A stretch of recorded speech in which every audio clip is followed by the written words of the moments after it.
प्रिय पाठकों, आप सभी का फिर से स्वागत है। इस वीडियो में मैंने धूमिल द्वारा रचित कविता पटकथा का दूसरा भाग लेकर प्रस्तुत हुआ हूँ। इससे पहले की पंक्तियों का व्याख्या मैंने इससे पहले के वीडियो में की है, जिसका डिस्क्रिप्शन बॉक्स में दे दूँगा। तो आइए इस कविता के दूसरे भाग की ओर बढ़ते हैं। मैंने देखा कि मैदान में नदियों की जगह मरे हुए सांपों की कीचुलें बिछी हैं। पेड़ टूटे हुए रडार की तरह खड़े हैं। दूर दूर तक कोई मौसम नहीं है। लोग घरों के भीतर नंगे हो गए हैं और बाहर मुर्दे पड़े हैं। विधवाएं तमगा लूट रही है, सधवाएं मंगल गा रही है। वन महोत्सव से लौटी हुई कार्यप्रणालियाँ अकाल का लंगर चला रही है। जगह जगह तख्तियाँ लटक रही है। यह शमशान है, यहाँ की तस्वीर लेना सख्त मना है। तो चलिए इन पंक्तियों के प्रसंग की ओर बढ़ते हैं। इन काव्य पंक्तियों के माध्यम से जन कवि धूमिल ने भारत की उत्तरी सीमा पर चीन के आक्रमण और भारत की पराजय का लज्जाजनक वर्णन किया है। तो चलिए पंक्तियों की व्याख्या की ओर बढ़ते हैं। चीनी सेना के लगभग 1 मास तक उत्तर पूर्वी सीमांत में रहकर लौट जाने के बाद जनकवि धूमिल ने देखा कि हिमालय से निकलने वाली भारत की जो नदियां मैदान में बहती थी वे समाप्त हो गई है। उनमें पानी नहीं बह रहा है। पानी के स्थान पर सांपों की कीचुल बिछी है। चीनी सैनिकों ने सांपों को खा लिया और उनकी कीचुल उतार कर फेंक दी है, जो कि मैदान में बहने वाली नदियों में दिखाई दे रही है। पेड़ नंगे हैं और सुनसान में टूटे हुए रडार नामक युद्ध संबंधी यंत्र के समान खड़े हैं। तात्पर्य यह है कि पेड़ों पर पत्ते नहीं बचे हैं। दूर दूर तक कोई ऋतु नहीं है। हर जगह सूनापन है। भारत के निवासी घरों के भीतर छिपे हैं। उनके पास कपड़े नहीं हैं, इसीलिए वे नंगे हैं। घरों के बाहर मुर्दे पड़े हैं। तात्पर्य यह है कि इतने लोग मारे गए हैं कि उनका दाह कर्म नहीं हो पा रहा है। युद्ध में जो सैनिक मारे गए हैं उनकी पत्नियां विधवा हो गई है। उन्हें प्रशंसा पत्र दिए जा रहे हैं। जिनके पति जीवित बचे हैं वे प्रसन्न हैं और गीत गा रही है। जो लोग वन महोत्सव से लौटे हैं अकाल अर्थात दुर्भिक्ष से संबंधित मुफ्त में भोजन दे रहे हैं। बहुत से लोग मारे गए हैं। उनके अंतिम संस्कार के लिए नए मरघट अर्थात शमशान बनाए गए हैं, जिसके ऊपर तख्ते के टुकड़े लटकाए गए हैं, जिन पर लिखा है कि यह मरघट है। इसका फोटो खींचना अपराध है। इस प्रकार इन पंक्तियों में हम विशेष की बात करें तो यहाँ अनुप्रास तथा पुनरुक्ति प्रकाश अलंकार का प्रयोग हुआ है। साथ ही भाषा की बात करें तो संस्कृत, उर्दू तथा अंग्रेजी शब्दों से सुशोभित खड़ी बोली हिंदी का प्रयोग हुआ है। तो चलिए अगली पंक्ति की ओर बढ़ते हैं। फिर भी उस उजाड़ में कहीं कहीं घास का हरा कोना कितना डरावना है। मैंने अचरज से देखा कि दुनिया का सबसे बड़ा बौद्ध मठ बारूद का सबसे बड़ा गोदाम है। अखबार के मटमैले हाशिए पर लेटे हुए एक तथ्य और कोढ़ी देवता है का शांतिवाद नाम है। यह मेरा देश है। यह मेरा देश है। हिमालय से लेकर हिंद महासागर तक फैला हुआ जली हुई मिट्टी का ढेर है, जहाँ हर तीसरी जुबान का मतलब नफरत है, साजिश है, अंधेर है। चलिए इन पंक्तियों के प्रसंग की ओर बढ़ते हैं। इन काव्य पंक्तियों के माध्यम से जनकवि धूमिल ने भारत के उत्तर पूर्वी सीमा पर चीन के आक्रमण करने और कुछ दिन रहकर लौट जाने के बाद भारतवर्ष की जनता की दशा का वर्णन किया है।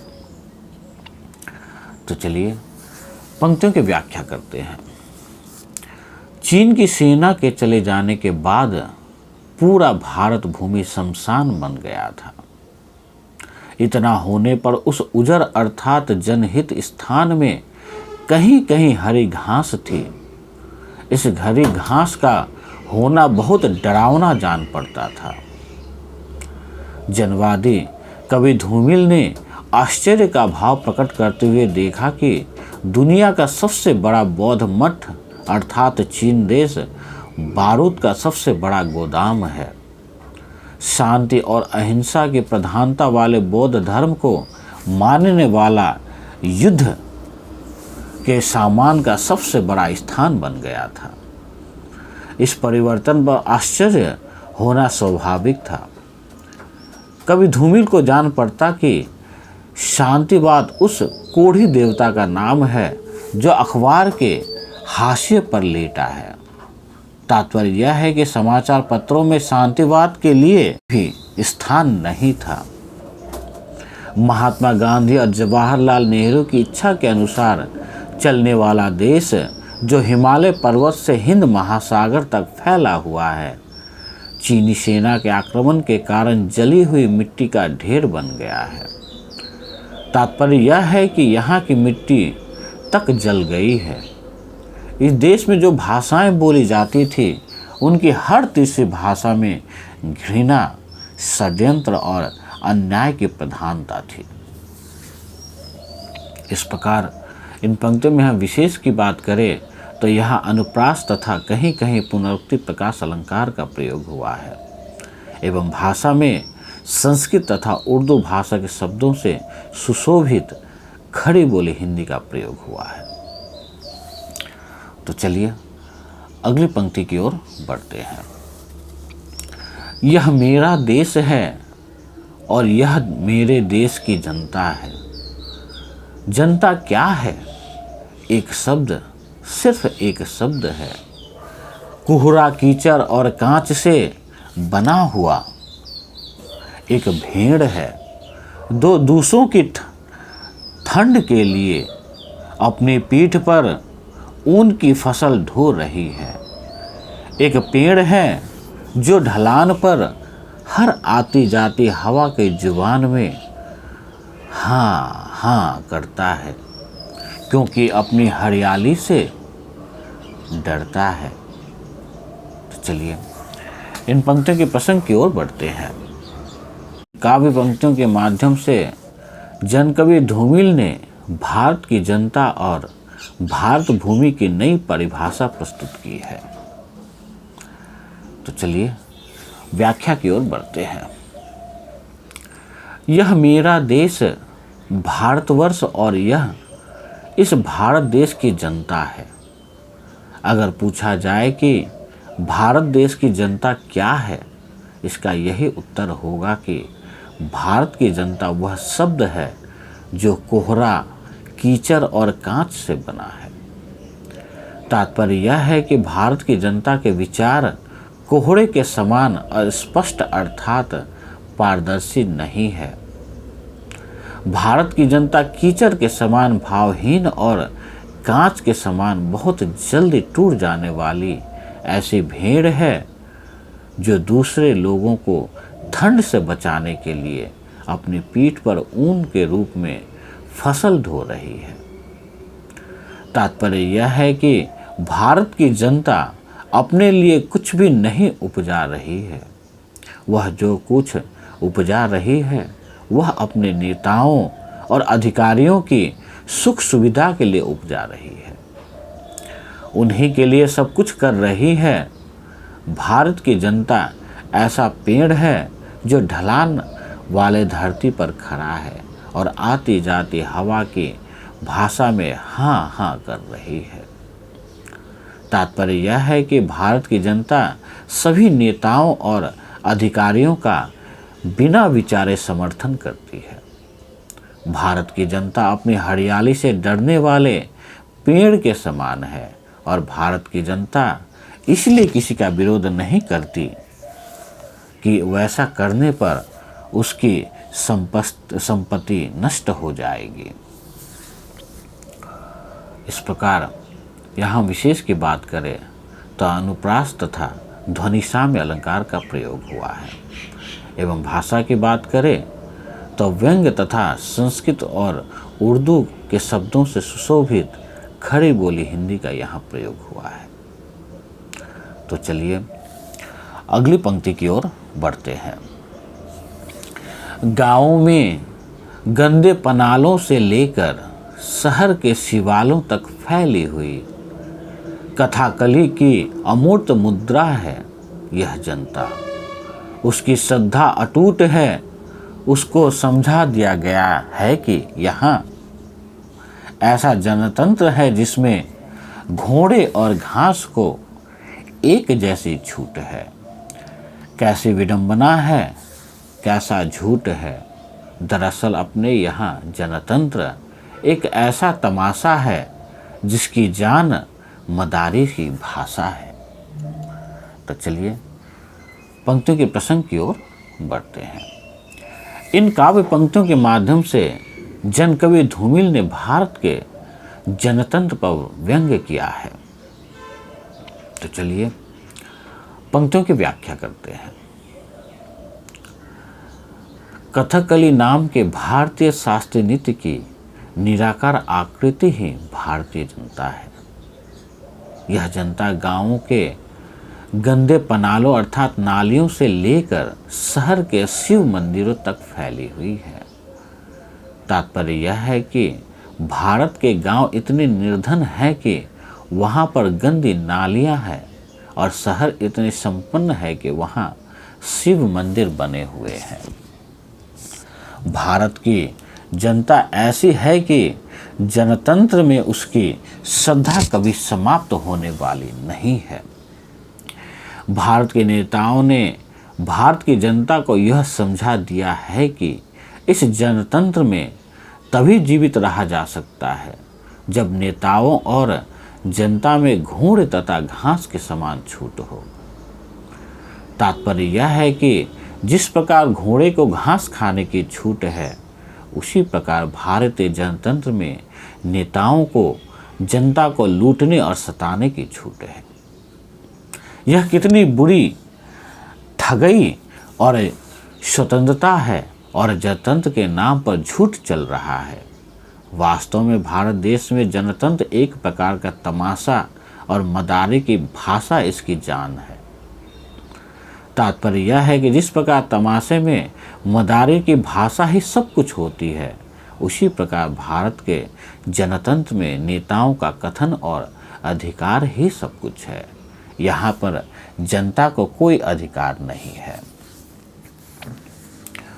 इस प्रकार इन पंक्तियों में हम विशेष की बात करें तो यहाँ अनुप्रास तथा प्रश्नवाचक अलंकार का प्रयोग हुआ है, तथा भाषा की बात करें तो संस्कृत के तत्सम शब्दों से सुशोभित खड़ी बोली हिंदी का यहाँ प्रयोग हुआ है। तो चलिए अगली पंक्ति की ओर बढ़ते हैं। हर तरफ कुआं है, हर तरफ कुहासा है। जो दांतों और दलदलों का दलाल है, वही देशभक्त है। अंधकार में सुरक्षित होने का नाम है तटस्थता। यहाँ कायरता के चेहरे पर सबसे ज़्यादा रक्त है। जिसके पास थाली है, हर भूखा आदमी उसके लिए सबसे भद्दी गाली है। चलिए इन पंक्तियों के प्रसंग की ओर बढ़ते हैं। इन काव्य पंक्तियों के माध्यम से जनकवि धूमिल ने स्वतंत्र भारत के अनेक नवीन परिभाषाएं प्रस्तुत की है। तो चलिए पंक्तियों की व्याख्या करते हैं। इन काव्य पंक्तियों के माध्यम से जनकवि धूमिल ने स्वतंत्र भारत की अनेक परिभाषाएं प्रस्तुत की है। तो चलिए पंक्तियों की व्याख्या करते हैं। आज हमारे भारतवर्ष में सभी ओर धुआं फैला हुआ और कोहरा है। इनके कारण पास की चीज भी ठीक से नहीं दिखाई देती। आजकल उसी को देशभक्त कहा और माना जाता है जो रोटियों और दलदल की दलाली कर रहा है, जो इन पर कमीशन खा रहा है। आज जो आदमी अंधेरी की सभी परेशानियों से बचा हुआ है उसे तटस्थ कहा जाता है। स्वतंत्र भारत में जो कायर है उसका चेहरा लाल और स्वस्थ है, क्योंकि उसे किसी प्रकार के लड़ाई झगड़े का भय नहीं है। के पास खाने के सामान से भरी हुई थाली है। जो धनी है वह भूखे आदमी को सबसे भद्दी गाली मानता है। भरे पेट वाला भूखे आदमी का दुख कभी नहीं वह समझ सकता है। इस प्रकार इन पंक्तियों में हम विशेष की बात करें तो यहाँ अनुप्रास अलंकार का प्रयोग हुआ है। साथ ही भाषा की बात करें तो यहाँ संस्कृत तथा उर्दू के शब्दों से सुशोभित खड़ी बोली हिंदी का प्रयोग हुआ है। तो चलिए अगली पंक्ति की ओर बढ़ते हैं। हर तरफ कुआं है, हर तरफ खाई है। यहाँ सिर्फ वह आदमी देश के करीब है जो या तो मूर्ख है या फिर गरीब है। मैं सोचता रहा और घूमता रहा, टूटे हुए पुलों के नीचे, वीरान सड़कों पर, आँखों के अंधेरे रेगिस्तान में, फटे हुए पालों की अधूरी जल यात्राओं में, टूटी हुई चीज़ों के ढेर में मैं खोई हुई आज़ादी का अर्थ ढूंढता रहा। तो चलिए इन पंक्तियों के प्रसंग की ओर बढ़ते हैं। इन काव्य पंक्तियों के माध्यम से जनकवि धूमिल ने देश को प्रेम करने वाले और अधूरी जल यात्रा की नई परिभाषा प्रस्तुत की है। तो चलिए पंक्तियों की व्याख्या करते हैं। इस स्वतंत्र भारत में हर ओर या तो कुआं अथवा खाई है। यहाँ कोई भी साधारण आदमी सुरक्षित नहीं है। इस स्वतंत्र भारत में जो आदमी मूर्ख है अथवा जो निर्धन है वही इस देश से प्रेम करता है। धनी नेता और अधिकारी देश से प्रेम नहीं करते। जनकवि धूमिल इस स्वतंत्र भारत के विषय में सोचते रहे और सभी जगह घूमकर देश की दशा देखते रहे। जनकवि धूमिल ने टूटे हुए पुलों के नीचे सुनसान सड़कों को देखा जिन पर कोई नहीं चल रहा था। धूमिल ने नदियों और सागर में होने वाली ऐसी जल यात्राओं को देखा जो पूरी नहीं हुई थी। इसका कारण यह था कि यह यात्राएं जलों में न होकर ऐसे मरु स्थलों में की जा रही थी जहां उड़ती हुई बालू के कारण कुछ दिखाई नहीं देता है। जनवादी कवि धूमिल फटे हुए पालों वाली अधूरी जल यात्राओं में तथा टूटी हुई चीज़ों के ढेर में उस आज़ादी की खोज करते रहे जो कहीं खो गई थी। तात्पर्य यह है कि जनवादी कवि धूमिल को भारत में स्वतंत्रता कहीं भी नहीं मिली। इन पंक्तियों में अगर हम विशेष की बात करें तो यहाँ अनुप्रास अलंकार का प्रयोग हुआ है एवं साथ ही संस्कृत तथा उर्दू के शब्दों से सुशोभित खड़ी बोली हिंदी का प्रयोग हुआ है। तो चलिए अगली पंक्ति की ओर बढ़ते हैं। अपनी पसलियों के नीचे अस्पतालों के बिस्तरों में, नुमाइशों में, बाजारों में, गांवों में, जंगलों में, पहाड़ों पर, देश के इस छोर से उस छोर तक उसी लोक चेतना को बार बार रेटता रहा जो मुझे दोबारा जी सके, जो मुझे शांति दे और मैं मेरे भीतर बाहर का जहर खुद पी सके। तो चलिए पंक्तियों के प्रसंग की ओर बढ़ते हैं। इन काव्य पंक्तियों के माध्यम से जन कवि धूमिल ने भारत में लोक चेतना को खोजने की बात स्वीकार की है। तो चलिए पंक्तियों की व्याख्या करते हैं। जन कवि धूमिल अपनी पसलियों के नीचे अस्पतालों के बिस्तर पर पड़े रोगियों में, लगने वाले प्रदर्शनियों में, बाजारों में, गांवों में, वनों में और पहाड़ों के ऊपर लोक चेतना को बार बार पुकारते रहे। उन्हें आशा थी कि अगर लोक चेतना कहीं होगी तो मेरे पुकारने पर मेरे समीप आ जाएगी। कवि धूमिल को आशा थी कि अगर उन्हें जन चेतना मिल जाएगी तभी वे जीवित रह सकेंगे। जन कवि धूमिल को आशा थी कि अगर उन्हें जन चेतना मिल जाएगी तभी वे जीवित रह सकेंगे। जन कवि धूमिल जन चेतना न रहने पर जीवित रहने की आशा नहीं कर रहे हैं। लोक कवि धूमिल ने स्वीकार किया है कि उनके भीतर और बाहर जो विष है उसे वे तभी पी सकेंगे जब लोक चेतना हो। इसके अभाव में न उन्हें शांति मिलेगी और न वे ही जीवित रह सकेंगे। इस प्रकार इन पंक्तियों में अगर हम विशेष की बात करें तो यहाँ अनुप्रास तथा पुनरुक्ति अलंकार का प्रयोग हुआ है। भाषा की बात करें तो यहाँ संस्कृत तथा उर्दू शब्दों से सुशोभित खड़ी बोली हिंदी का प्रयोग हुआ है। तो चलिए अगली पंक्ति की ओर बढ़ते हैं। और तभी सुलग उठा पश्चिमी सीमांत, ध्वस्त ध्वस्त ध्वांत ध्वांत, मैं दोबारा चौंक कर खड़ा हो गया।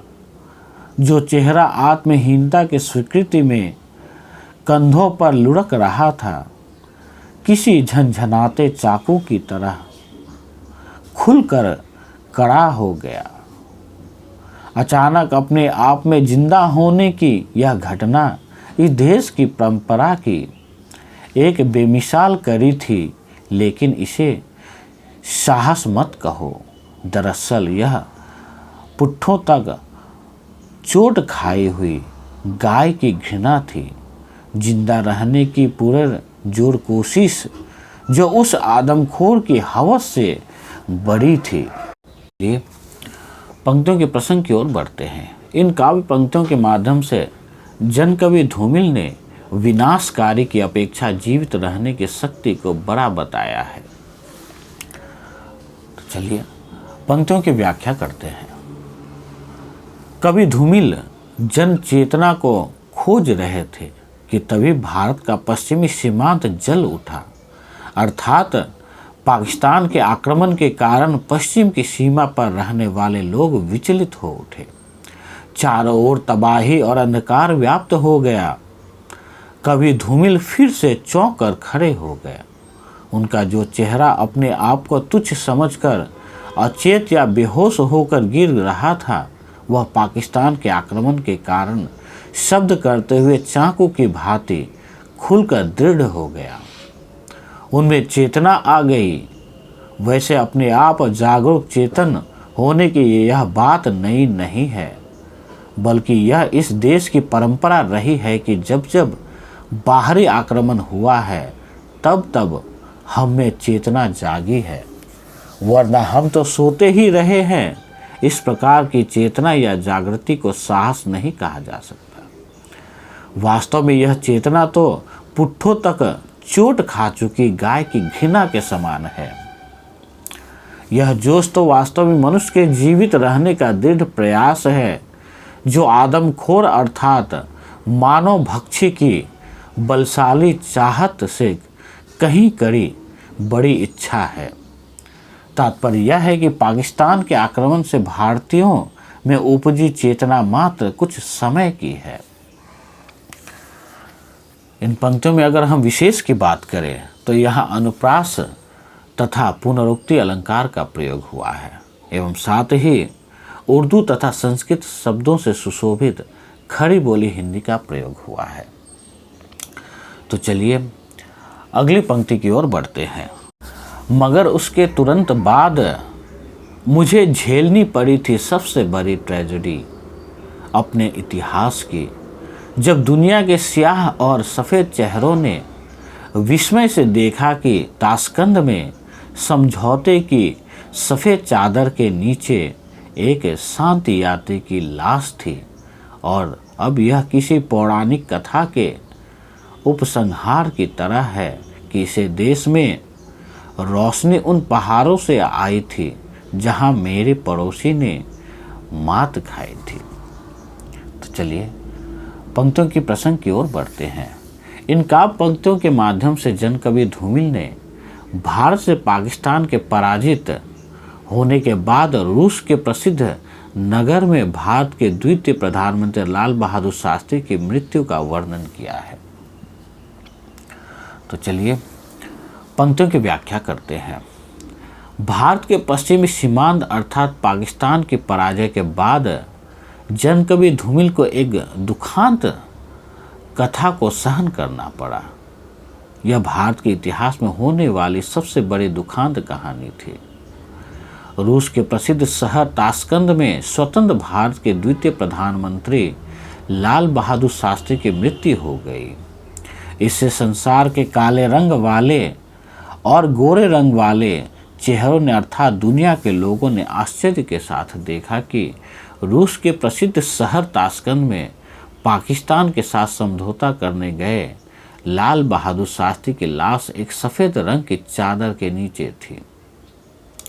लाल बहादुर शास्त्री वहां शांति की यात्री बनकर गए थे। लाल बहादुर शास्त्री की मृत्यु पुराण की किसी कथा के अंत के समान थी। भारत में रोशनी उन्हीं पहाड़ों से आई थी जहां भारत के पड़ोसी देश पाकिस्तान के युद्ध में पराजय हुई थी। इन पंक्तियों में अगर हम विशेष की बात करें तो यहाँ अनुप्रास अलंकार के साथ साथ संस्कृत तथा उर्दू के शब्दों से सुशोभित खड़ी बोली हिंदी का प्रयोग हुआ है। तो चलिए अगली पंक्तियों की ओर बढ़ते हैं। मगर मैं फिर वहीं चला गया, अपने जुनून के अंधेरे में फुहर इरादों के हाथों छला गया। वहाँ बंजर मैदान कंकालों की नुमाइश कर रहे थे, गोदाम अनाजों से भरे थे और लोग भूखों मर रहे थे। मैंने महसूस किया कि मैं वक्त के एक शर्मनाक दौर से गुजर रहा हूँ।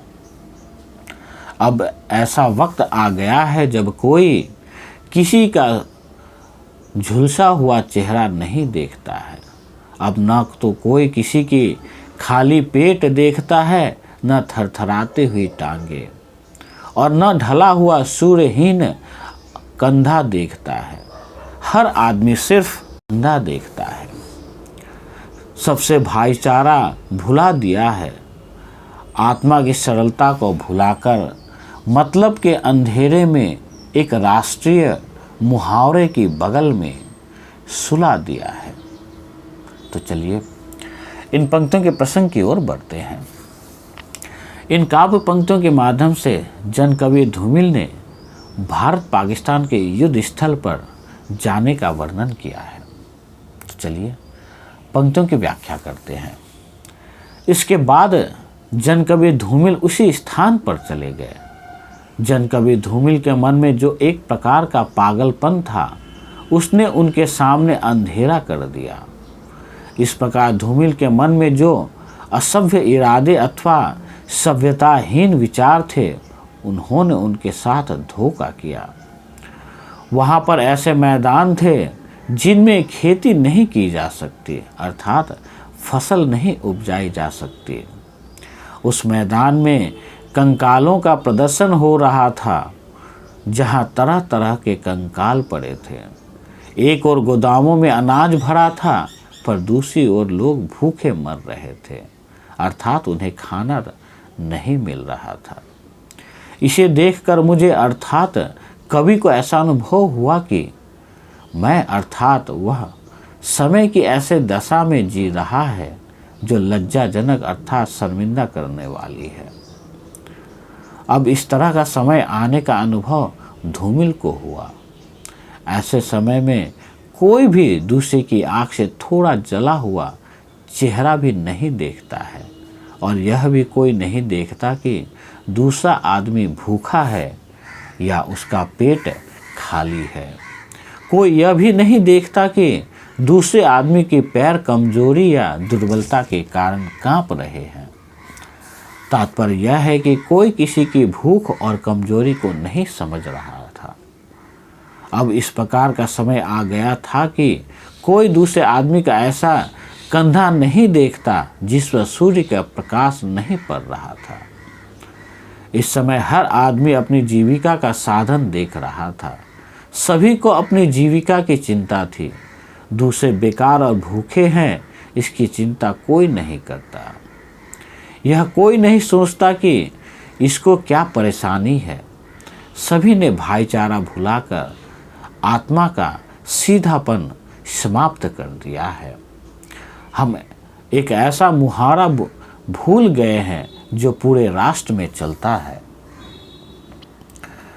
इन पंक्तियों में अगर हम विशेष की बात करें तो यहाँ अनुप्रास अलंकार के साथ साथ संस्कृत और उर्दू शब्दों से सुशोभित खड़ी बोली हिंदी का प्रयोग हुआ है।